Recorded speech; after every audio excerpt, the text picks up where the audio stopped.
Foi? Bom dia, pessoal. Vocês falam bom dia, gente, pra cá. Então, nossa aula hoje, ela tem um tema bem conhecido de vocês.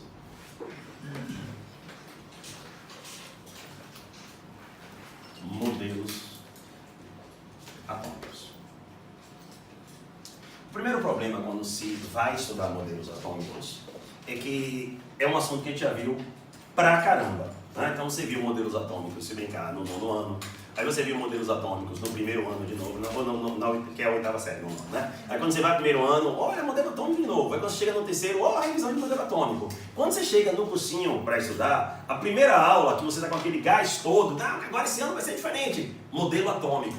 Então é um assunto que fica fixado na sua cabeça, né? A ponto do aluno falar assim, poxa, não, é modelo atômico de novo, não, modelo atômico de novo, não, modelo atômico de novo, não, modelo atômico. Uma pequena perspectiva, uma mudança na perspectiva. Qual é o objetivo de estudar um modelo atômico?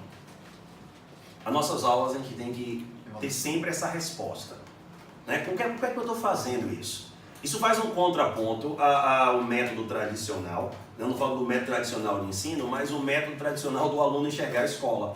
O método tradicional do aluno enxergar a escola é sempre daquele jeito. Para que banana eu estou aprendendo isso? Então você tem uma sala de aula, o professor, você pega, eu estou aprendendo isso. Isso aí vai me ajudar em quê? Isso aí vai fazer o quê? Então, se você não tem uma resposta para a primeira pergunta que você faz, aí daqui a pouco você faz em outra disciplina a mesma pergunta, aí depois você vai para outra disciplina, faz a mesma pergunta, aí no final do dia você começa a questionar uma coisa. Pô, se eu passei hoje a manhã toda estudando coisas que eu não sei a resposta, como é que aquilo ali vai me ajudar em algo, a última das perguntas daquela manhã ou daquela tarde vai ser, o que é que eu estou fazendo na escola? Então a escola passa a ser aquele lugar que, pô, não me atrai para nada, assim. Por quê? Porque não tem nada lá que vai me ajudar em nada. Então a ideia de você estar aqui é que você tem uma meta, passar no vestibular, tá? Entrar na faculdade que você quer, mas sobretudo que você chegue todo dia de manhã e fale, pô, segunda-feira eu vou ali que tem algumas coisas interessantes que e aí passar no vestibular passa a ser uma consequência. Beleza? Então, aí deu uma resposta. Eu fiz uma pergunta, você lembra qual foi a pergunta aí? Porque você perguntou porque a ideia do modelo atômico. Não foi? Por que a gente estuda o modelo atômico? Eu pensei, tipo, a gente verificar como ele está evoluindo ao longo do tempo. É uma ideia... Quem é que evolui com o longo do tempo? Eu quero que vocês participem, gente. É importante que vocês participem, porque, veja, se fosse uma aula de redação, a gente estaria aqui com uma... Pense como estaria bem mais tranquilo. Óbvio, vocês teriam que adquirir conhecimento para você escrever, produzir conhecimento. Mas minha preocupação seria 5 habilidades. Ou melhor, 5 competências. Quando você vem trabalhar ciências naturais, a gente tem 30 habilidades para trabalhar. Então, se você passar o ano todo calado, eu só vou conseguir fazer assim, ó, a nota está ruim, como é que a gente melhora? A nota está ruim, como é que a gente melhora? A nota está ruim, como é que a gente melhora? Então, eu vou precisar que vocês, no início, comece aquela coisa da timidez, mas entenda assim, ó, a questão aqui, a pergunta, é uma pergunta que está te avaliando? Não. E se estivesse avaliando, não era uma pergunta de julgamento. Então, durante as aulas, não se sinta julgado.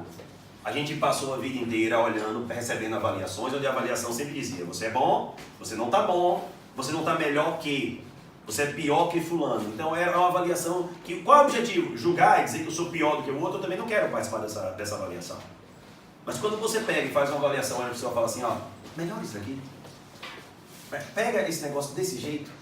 Eu estou na academia, o cara que está lá me auxiliando, ele chega para mim e fala assim, ó, poxa, eu estou aqui olhando você fazer exercício, viu? Beleza. Você está pior do que fulano. Não quero mais fazer exercício.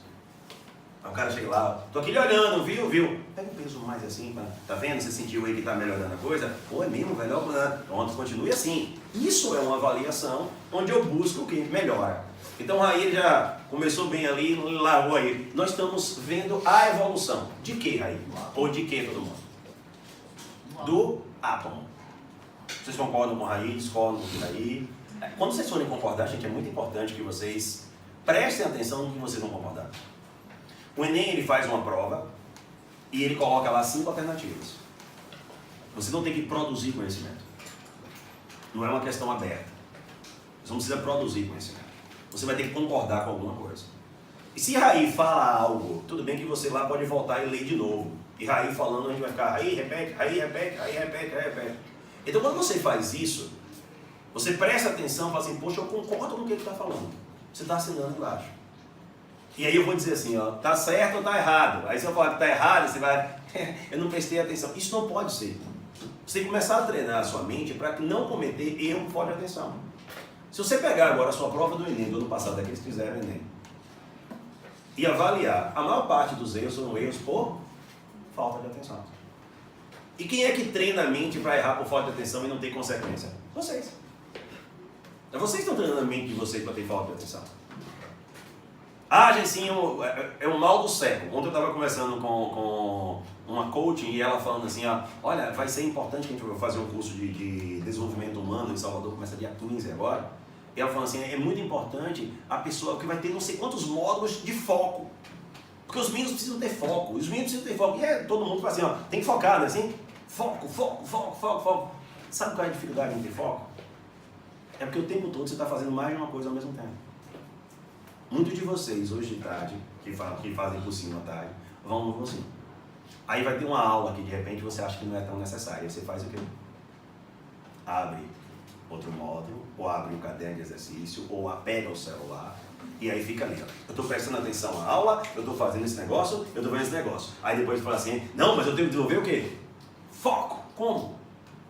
Você passa o dia inteiro exercitando, fazer 30 coisas ao mesmo tempo, que alguém diz, não, a gente consegue fazer, consegue. Mas é interessante que tem hora que você faça uma. Você vai passar 5 horas sentado em uma cadeira para fazer uma prova.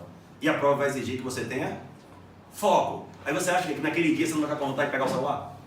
Pois eu estava fazendo a minha prova de matemática do Enem e meu irmão coçando assim, se eu tivesse um celularzinho aqui para eu pegar e entrar no WhatsApp para fazer uma coisa. Então não adianta. Ou você tem foco, ou você não tem foco. Pô, eu estou no cursinho, eu estou em algum lugar, pô, assim, aquele negócio que você estava falando, velho, não era interessante para mim, não tenho... Eu vou pegar aqui meu módulo e posso sair e ficar ali sentado no exercício, velho, pense que eu vou ficar alegre, desde que você faça isso com responsabilidade. Você não vai estar aqui pegando uma coisa e tentando acertar uma questão, aí não pega aqui também, não pega a questão também, porque você não tem foco. Entrou aqui, já assim, você começou a ficar no celular. Eu estou falando para você o que é interessante. Você precisa desenvolver foco. Então Raí pegou e disse que a evolução de quem? Do átomo. Os modelos atômicos falam da evolução do átomo. Isso é uma habilidade, é como você percebe a coisa. E essa percepção foi estudada.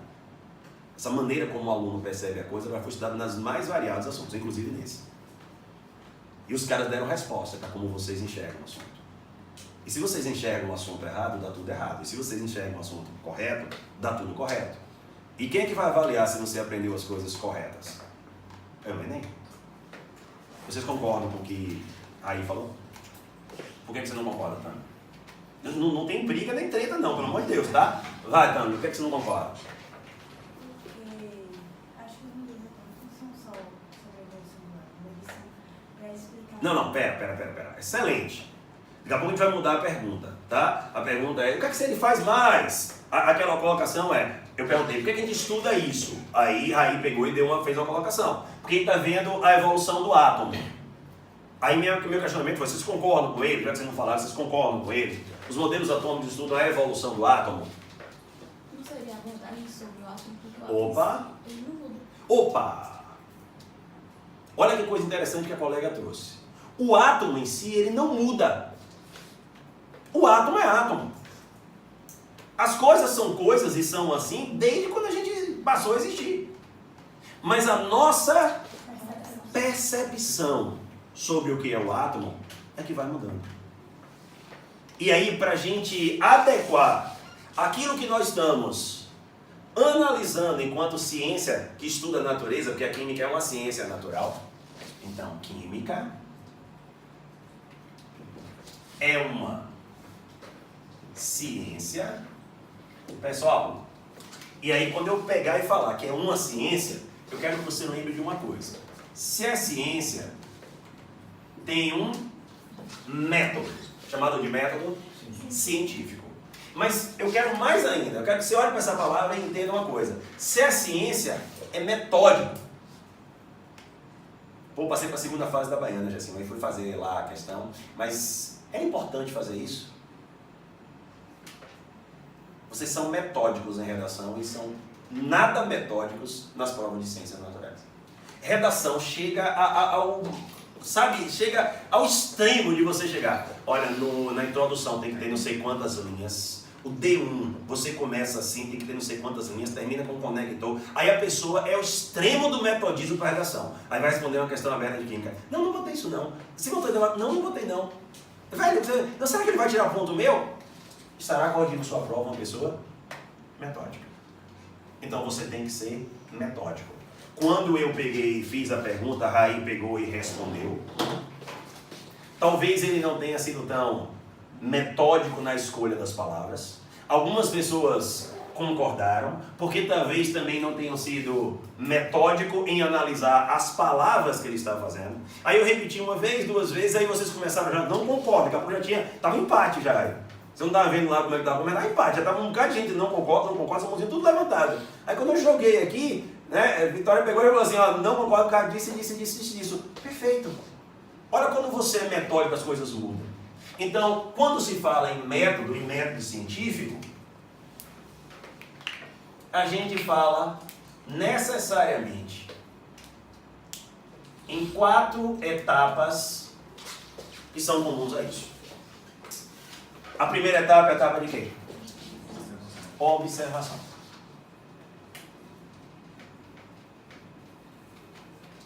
Porque em uma prova é complicado, porque você não faz uma prova observando nada, você faz uma prova lendo. No máximo você observa imagens. Não uma prova que você faz a campo aberto e chega lá e você fala assim, eu vi aquilo ali acontecendo. Então, aqui, ó, esse processo de observação, ele envolve uma confiança no que está sendo escrito e ele envolve uma interpretação que é fundamental. Se você lê aquilo ali e não interpreta do jeito que era para ser interpretado, o processo já começou errado. Depois que alguém observa, faz o quê? Formula. Vou separar aqui a palavra, tá? Uma hipótese. Hipo dá ideia de muito ou pouco. Dá uma ideia de certeza ou de dúvida? Dúvida. Poxa, isso daqui acontece, as coisas caem. Eu acho que as coisas caem por causa de... Pronto. Você formulou uma hipótese. Como é que eu provo para ver se essa hipótese está correta? Eu passo para uma outra etapa que é a experimentação.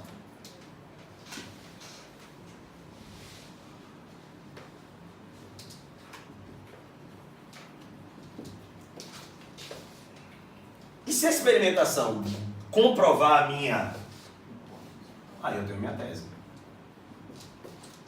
Se ela não comprovar a minha hipótese, eu tenho que voltar. Quem sabe observar de novo, quem sabe formular uma nova hipótese e fazer as coisas acontecerem. Só que isso é o quê? Ciência. E será que o primeiro contato ou a primeira pergunta que o homem faz a respeito de... Por que é que forma essas coisas todas aqui? Foi um contato científico? Será que o homem já chegou assim, pronto, nós agora somos cientistas, vamos começar a analisar as situações? Será que foi assim? A segunda pergunta que eu tenho nessa continuação é, a química é uma ciência, mas que tipo de ciência a química é? Essa pergunta, quando é feita e o aluno ele tem dificuldade em química, normalmente ele fala assim, ó, professor, eu tenho dificuldade com exatas. Eu ainda vou mais. Muitas de vocês chegam aqui no curso e quando estão acompanhados com pais ou sem pais, assim, e aí, o que é que trouxe você aqui ao curso? Eu tenho dificuldade com exatas. Eu falo, tá, beleza, e química? É que eu tenho dificuldade com exatas. Sim, beleza, e química? Não, eu já falei que eu tenho dificuldade com exatas, com física, com química e com matemática. Então está com um problema. Porque se você tem problema com exatas, tem problema com matemática. Porque a química, a física e a biologia, elas não são exatas. O foco delas não é trabalhar como a matemática trabalha. O foco delas é inclusive usar a matemática, mas com o objetivo de explicar a natureza. Então tudo isso daqui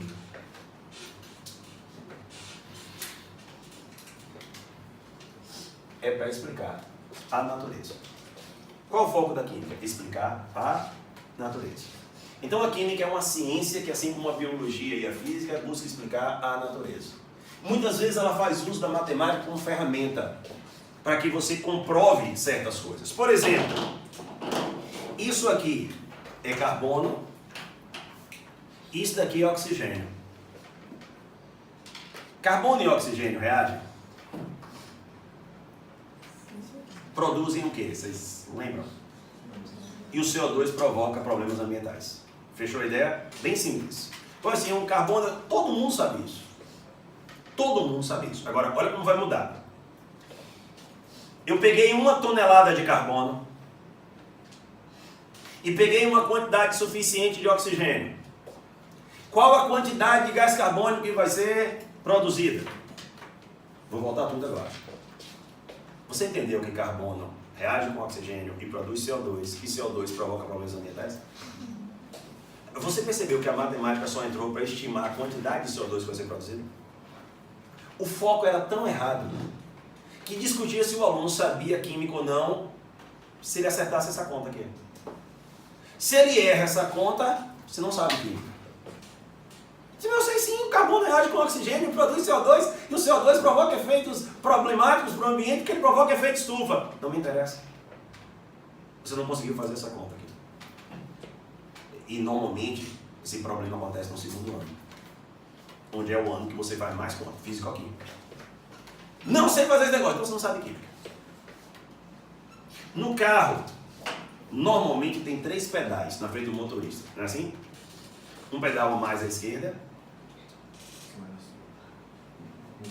Embreagem. É porque ele é inglês, o carro dele é inglês. Mas vamos lá. Eu acho que na Inglaterra também os pedais são os normais. Igual. Só o volante que é do lado trocado, mas o pedal ficou igual. Mas vamos voltar lá. Embreagem, freio e acelerador. Quando você aperta o acelerador, o que acontece com o carro? Depende. Que está andando. O carro já está andando, eu aperto o acelerador. Acontece o quê? Ele aumenta a velocidade. E se eu tiro o pé do acelerador? Diminui a velocidade. Qual é a função da aceleração? Ou qual a função do acelerador?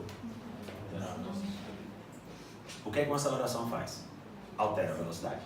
O aluno aprendeu a aceleração. Simples. Aí o cara nem foi no colégio, mas o cara é motorista, ele sabe que todas as vezes que ele aperta o acelerador, altera a velocidade. Aí o cara vem assim e faz. Um carro estava em repouso e foi fornecido uma aceleração de 10 metros por segundo ao quadrado, e o carro, depois de 10 segundos, estará com qual velocidade? Pô, errei! Você não sabe física.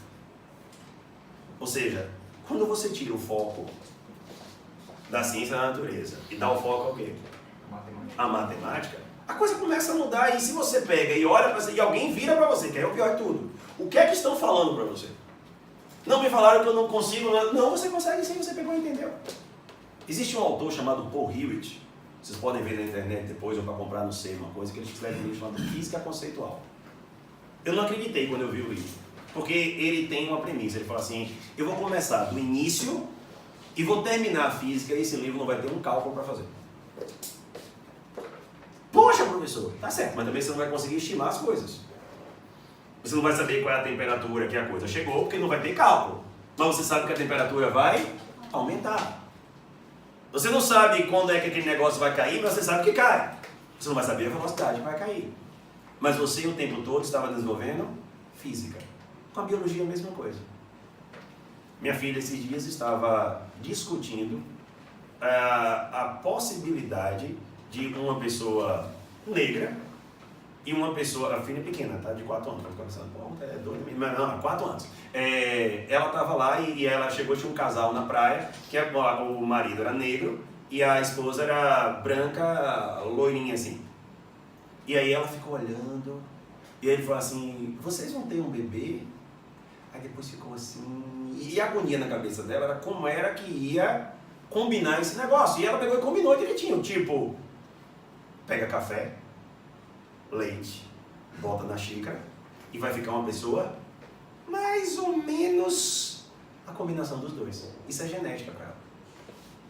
A genética para ela, o legal dessa brincadeira toda é que ela já entende que tem característica que vem de quem? Do pai e da mãe. Aos 4 anos ela já entendeu que os filhos, eles herdam características dos pais e das mães. Na cabeça dela, é algo como você misturar café com leite. Tem que dar uma mistura ali. Aí vem a matemática e vai dizer, a biologia vai dizer assim, não. Se ele é homem e o gene associado a esse daqui é um gene que tem a probabilidade, não sei o que, não sei o que, e depois está fazendo o quê? Matemática dentro da biologia. Mas na cabeça dela, ela entendeu genética? De maneira bem simples, ela entendeu. Agora ela saber a probabilidade aos 4 anos do menino ser branco, negro, não, mas o gene não é ligado ao cromossomo, não sei quantos, aí você vai ter... Você está entendendo onde eu estou querendo chegar? Então, a ideia é que você não se preocupe com o cálculo para entender as coisas, mas para fazer os cálculos. As coisas estarem entendidas, pô, amigo, aí agora é essencial. Então o foco não é o cálculo, o foco é entender tudo, para quando o cálculo chegar, eu estou de boa, não, agora eu vou fazer o quê? Regras de 3. Regras de 3. O cálculo que está pedindo para você fazer em química são regras de 3, que todo mundo aqui sabe fazer. Agora o problema está na interpretação. Interpretar está sendo complicado. Os modelos atômicos falam da percepção que o homem tem da natureza. E nem sempre foi metódico. A percepção que o homem tem da natureza vai depender de como o homem entende as coisas. Talvez as primeiras perguntas que surgiram a respeito do que as coisas são feitas. Porque química é uma ciência da natureza, ou uma ciência natural, que tem como objeto o estudo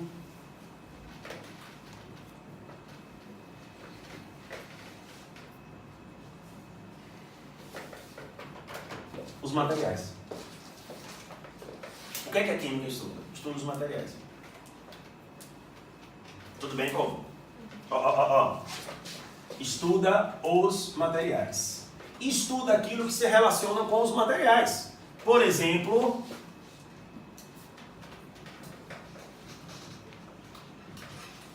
energia. Por isso que para a química a noção de energia é muito importante, porque a energia se relaciona com os materiais. Eu posso ter essa partícula, tá certo? E ela é formada por um material, e essa partícula está em movimento. Partículas em movimento apresentam energia de que tipo? Cinética. Olha, mas eu esquentei essa partícula, eu tenho energia térmica associada àquilo. Fechou a ideia? Tranquilo? Bom dia, grande Daqui. Dá uma pausazinha aqui, vou distribuir. Raiz, pode picar a mão no celular, por favor.